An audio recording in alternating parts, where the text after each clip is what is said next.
Blog Talk Radio. Hello, everyone. This is Lori Smith on Blog Talk Radio.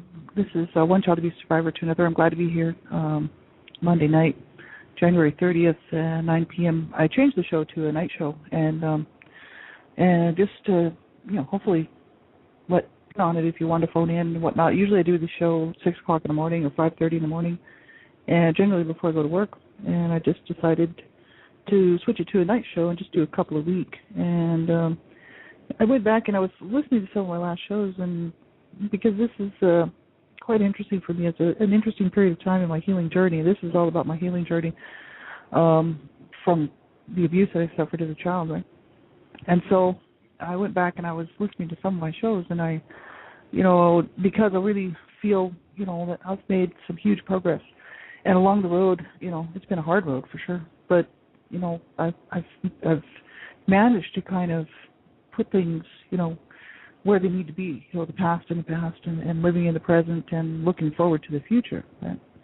And so, it's not an easy road, that's for sure.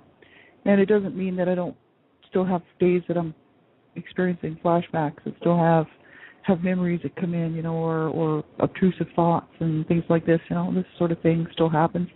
But I have a whole lot more control over my reactions to that, and over control on my own emotions, dealing with the aftermath of my childhood. Right? And so hopefully people will, who are listening to my shows and whatnot, I appreciate everybody who's tuning into my stuff, will see that, like for me, I'm just doing this self-help, with the help of some friends, and some really good information I found was very helpful out there that's available for people either on the web or by purchasing books. I got a gift certificate from this place I was working at, and they gave me a gift certificate to a bookstore, which was awesome because I didn't have any money. And I went out and I got these 2 books from John Bradshaw, Healing the Shame That Binds You, and also Homecoming, John Bradshaw's Homecoming, Reclaiming and Healing Your Inner Child. And great stuff, like really, really good stuff. I haven't even read through all of them. I've read through quite a bit of them, but I haven't read the whole books. And I've done a lot of the work that he's got in them, and still a lot more that I could do. Like, they're really inclusive, these books, and they're really awesome. If you can grab them secondhand, even cheaper than buying them firsthand, or get a copy somewhere, really good stuff. They really helped me out. And just understand, what is toxic shame, and what is the shame-rage connection, and, what is all this stuff about inner children. Like I knew I had these inner children within me, that's just myself, from these wounded points where I was wounded. And I knew they were there. And I recognized that it was me, and it's just my memories from so long ago. But I think I was thinking about that today when I was walking around. I was running a bunch of errands, and I was out today busy doing stuff, and I was walking along, and I thought, I'm fine for all intents and purposes. If I walk up to somebody on the street, there's absolutely nothing that would give away the fact that I was abused as a child, because I'm fine. I can do just whatever everybody else can do. You know what I mean? I can go to work, I can go shopping. Like, I'm really grateful for that, because I know people who can't do that stuff. And in this, in this whole issue, I was walking down the street and I'm thinking, I'm fine as for all intents and purposes. People would look at me, would not even realize I was abused as a child, because I don't wear a T-shirt saying, I was abused as a child. I don't usually wear a T-shirt that says that. Or I don't have a sign on my back saying, I was abused as a child. People don't know unless I tell them. And that I'm still so effed up, as I'm walking along, walking down the street. I'm thinking, this is something that will always probably be with me. And I'm not sure, how a person could separate their self from their self.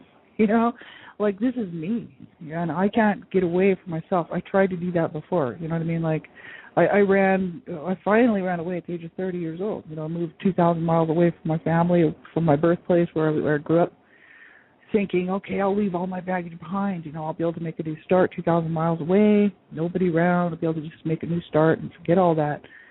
And it didn't work. It just followed me up. It just followed me where I went, and it just followed me everywhere. It just followed me everywhere I went, until I was ready to deal with it. And, that was 5 years ago. So it's not an easy road. And I don't think I'll ever wake up one day and just be like, wow, I had a great childhood. Yeah, isn't that wonderful? It's so great. My life has been hard, and so many people's life is. It's not, when we're looking and dealing with self, a lot of people think we're just being self-centered, but when we are dealing with self and looking inward to try to heal, we are doing a self-work, working on ourselves. So, I know that there's so many people out there. I knew so many people growing up who were abused and who were having these horrific lives as children and young people and teenagers, and a lot of them are dead now. I survived, I made it, and I got out of Dodge, that's why, and I also quit doing drugs. But, the issues are what they are. I don't think there's ever going to be a day where I'll be able to lose myself. You know what I mean? I don't think that's just ever going to be possible. I'm always going to be stuck with me. And I'm going to have to be okay with that. So when I was talking on a couple of shows, last two or three shows that I had done, I have made a lot of progress because I don't have the same amounts of periods of depression that I used to have, where I just didn't want to function, just didn't want to get out of bed, just want to sleep, or just want to die, or just want to cry, or whatever. And I also don't have the same rage going on, even though I still have a lot of anger, and I think it's very appropriate. I don't have that same internal rage going on. Things have calmed down for me. Things have, and that's just from doing these shows here. So I appreciate everybody who's tuned in and listening to what I had to say. And there has been some people studying psychology, psychologists and whatnot, and students who have been listening to my shows. I really appreciate it. Hopefully they're getting something out of this. And also some of my good friends who tune in on a regular basis, so I really appreciate it. And a lot of people listen that I don't even know who you are. And, I really appreciate it. This is, it means a lot to me. I'm not just, these really are meant for me, but they really, the purpose was to help other people, because I figured in the process somewhere somebody might be able to get some validation out of this. And so that's why I decided to do this on Blog Talk Radio, because it just seemed like a great place to do something like this. As much as these topics are hard, this type of stuff is very hard to deal with, especially when you're looking at, the real issues, like not skirting around it and not sugarcoating it. We're looking at what abuse does. Like when I'm talking about abuse, I'm talking about destructive, complete destruction of a person's mind, soul, spirit, and body, because that's what abuse does. And so, it's hard. It is hard, and there's a lot of people that just have a real hard time talking about it.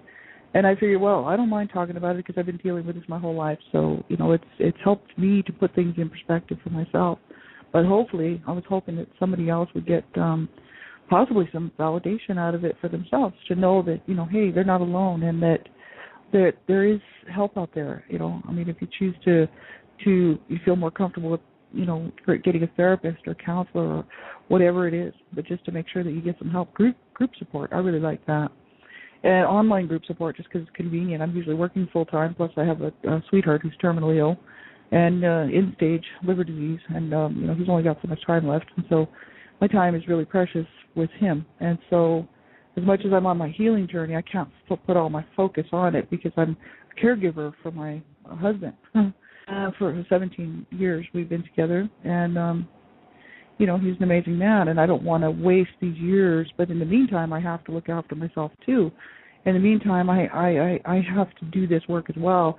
But it is definitely done in bits and pieces throughout the day and throughout the week. Right? I can't just focus all of my attention on it, because I have other obligations. Right? But I kind of like it that way, because it doesn't allow me to spend too much time in these really disturbing places of looking back at what happened and looking back at my childhood and the stuff that went on. But the issues are so incredibly heavy duty. Like, if I always put a discretionary warning on all of my shows, so I ask that you listen at your own discretion to any of my shows and all of my shows. You have to know what's good for you to listen to, and if you feel the topics of abuse of any type might bother you, then you need to turn the show off, because I really tell it like it is. And I'm talking about abuse, and it's very sensitive material. And so you have to know to listen at your own discretion to all of my shows. And if you're 18 and under, I just ask that you have permission to listen, because I I believe in protecting children at all times, and anyone 18 and under. Just have an adult listen to the show with you. Hopefully you have somebody in your life who cares. I know I didn't, so I know what that's like. But hopefully you have somebody in your life who cares what you're doing, and they can listen to the show and see if it's something that's age appropriate for you, right? Because my shows are definitely not for younger children, and they're not for children, period. There's a lot of adult content on my shows, and I'm talking about abuse. It's a very, very sensitive, disturbing subject. If a lot of people don't realize what it's like to listen to somebody talking about what they went through being abused, and how disturbing it really is. For me, it was just my life. I watched people being beaten, and I was beaten, and I was tortured, and I was sexually used, and I've watched this stuff my whole life, not only just in my own family, but other people's families as well. And, in other relationships as well with my friends and stuff. So, I've seen this stuff, people trying to kill each other, literally going to kill each other, right? Stabbing each other and running after each other with guns and beating on each other and bashing each other's heads in and all this stuff. I've just been through, a whole lot of stuff with a whole lot of different people. So abuse has just been my life, and this is why I don't mind talking about it. But the issue is it's very sensitive material, so you have to listen to all my shows at your own discretion. But I will be doing evening shows now, and I'm going to do them on Monday nights and Wednesday nights. I'm going to try to be really faithful about being here. I have missed quite a few shows this last 2-3 months, really, just out of sheer exhaustion. I got really sick. At Christmas time, I got really sick and got a chest infection and was just really ill. And I'm just, overtired, exhausted, really. But I have to keep going because I got to work full time, and I still have to look after my sweetheart. So, and he helps look after me too. He's a good guy. But I'm trying to do what I can for him, And so, I'm exhausted. But the thing is I was born exhausted, so this is nothing new, and it's just par for the course. And I'm just fried, just absolutely fried. By the time I was around 18, 19 years old, I was just fried. And I've been doing so many drugs, and I didn't get off the drugs until I was 21. And I used to do a lot of drugs. So, I am somewhat toasted. I only have so many years left. I thought, okay, how many years am I really going to be here on the planet? I want to do something good with these years. This is what it comes down to. And I thought, yeah, I have seen so much horrific stuff and been part of and been through so much horrific stuff that why not, talk about this and reach out to people, and at some point, hopefully somewhere, it makes a difference. Even in one person's life, it's worth it. And so, I hope that that's the case, and I really hope to be able to do a whole lot more in the future, as far as really publicly putting this stuff out here. But this particular show is my healing journey, and for people that want to know a little bit about what it would be like to grow up abused from birth to, your whole life, right? Your whole life with abusers, and, what it would be like to be mistreated on every level, I was psychologically abused, emotionally abused, verbally abused all my life, by my mother mainly, but my dad as well. I was physically abused parents, and my brother sexually abused me. So, I've just been through it all. And my dad's kind of sexually abusive as well, but he was abusing my mother sexually, raping her in front of the family members and stuff, and it was horrific. He was an ogre. He was a bit of a molester type, So, my family was just very sick and twisted. And the issue is that most of my family's dead now, except for my dad, who's still living, but he's about 90 years old, and he's mentally ill. So what are you going to do? He admits what he does, and he admits what he did, but he doesn't feel bad about it. So I don't talk to him anymore. And my sister has a relationship with him, my one sister who's still living, and she's in denial. So, she's really kind of useless to talk to. And my brother hates my guts. Oh, there you go.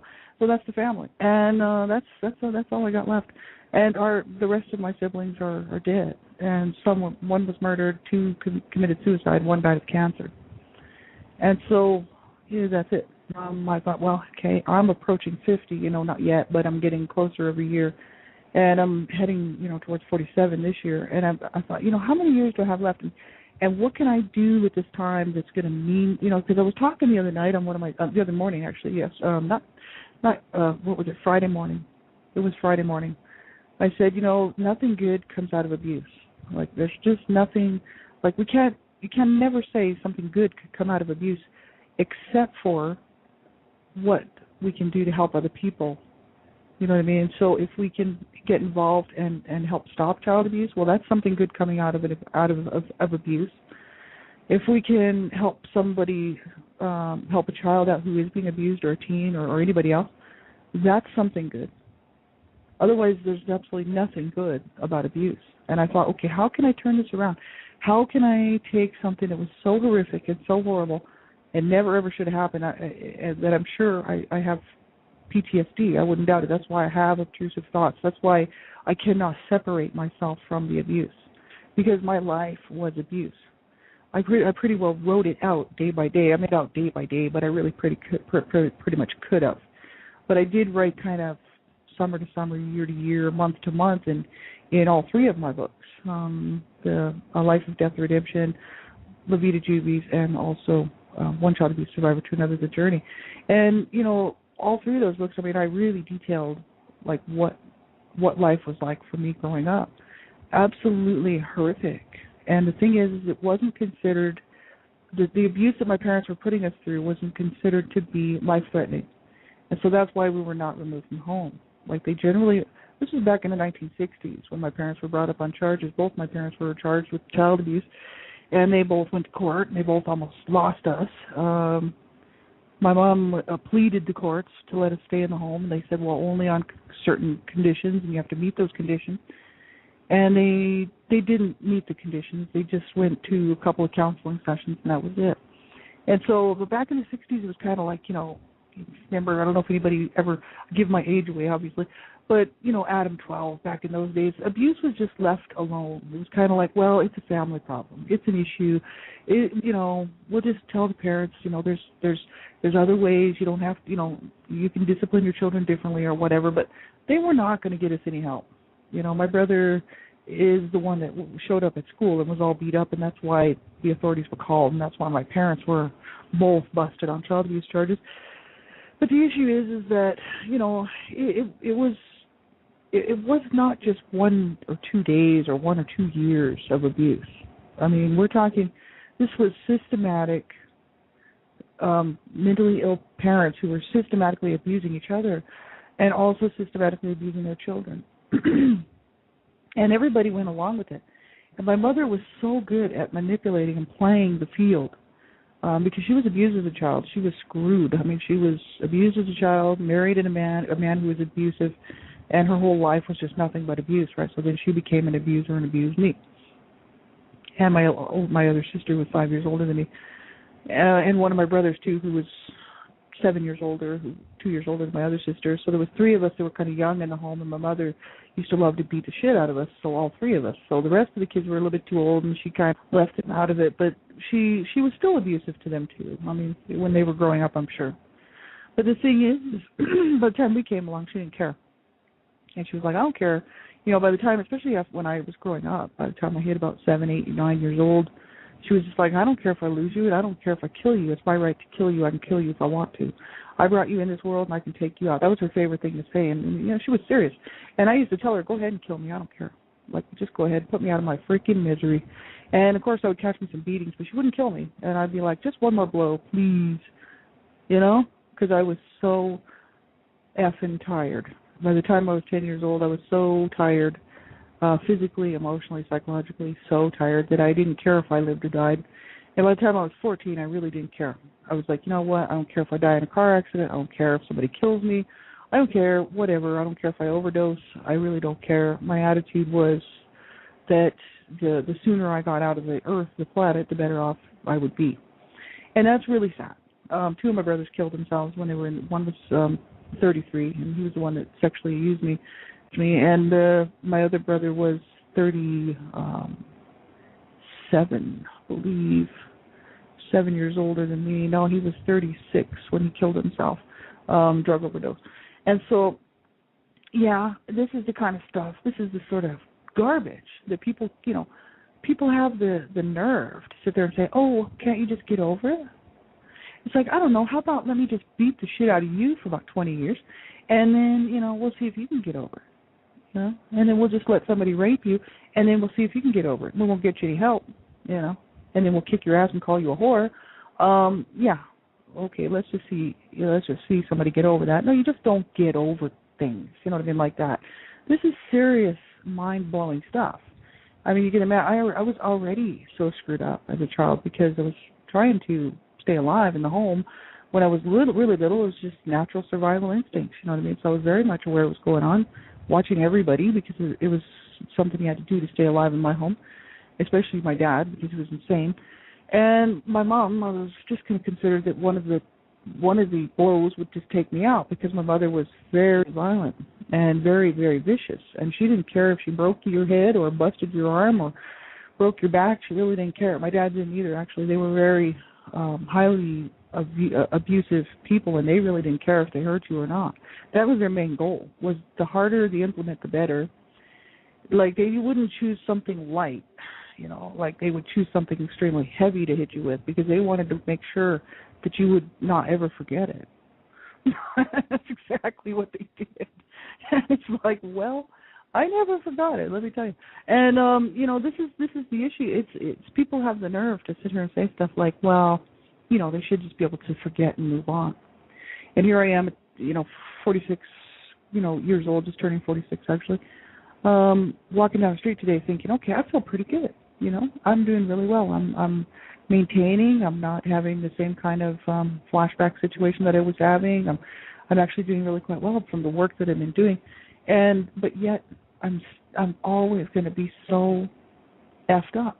And that's just because the knowledge in my brain is, you know, from so long ago was and so twisted. Like you can't erase that stuff. I could be in denial. It doesn't help. Denial doesn't really solve anything because eventually that little door gets opened up at some point, you know. Yeah, there's just no way to get rid of it except for just to deal with it and be honest about it, and be honest with it, you know. So I thought, well, okay, well, what can I do? What can I do to get involved with, you know, to help out? Like, I need to make a living and I have to work full time, and it has to be a salary that's pretty good because Calgary, where I live, is very expensive. Like, it's not cheap to live here, and you got to have a good job, you know, because if you don't, you're screwed. There is no cheap housing here. And so, you know, I'm just always steady looking for a decent job, you know what I mean, something that pays good because, you know, like, I just live month to month and I'm screwed if I'm not working. And so I have to keep working, but where my heart really is where I know I could be of some use would be crisis counseling, something like that, because I know what these people are going through. I know what it's like to be standing there while somebody's bashing somebody's head in. I know what it's like to be the person who's getting their head bashed in. You know, I know what it's like to be laying on the ground at the aftermath of that, you know.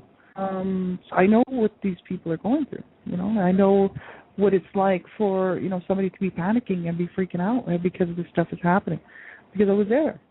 I've been there. And so I thought, well, you know, that's the only good thing that can ever come out of what happened to me as a child is if I can help somebody else, because otherwise it was all for nothing, you know. And just being a voice of strength for people, to say, you know what, do not allow this to destroy you. Do not allow your past or the abuse that you suffered in your life to destroy you. Do not, because that's what I was doing until I finally, at the age of 41, decided that's it, no more.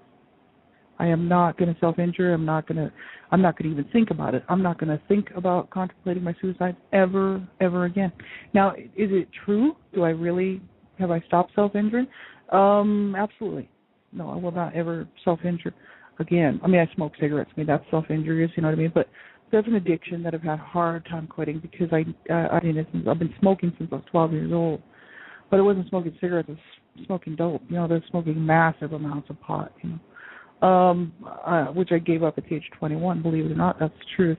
But cigarettes I didn't give up, and I have the hardest time giving them up. And I did quit for a year and 2 months, but this is something I hang on to. So that's self-injurious, I guess you could say. But otherwise, I do try to take care of myself.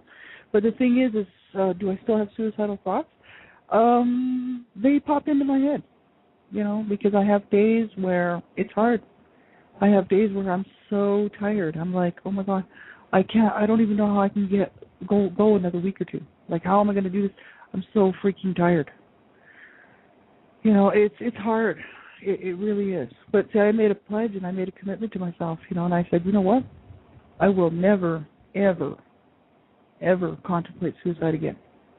And because two of my brothers killed themselves, you know what I mean? And my mother was always talking about killing herself. I talk about this quite regularly on this show.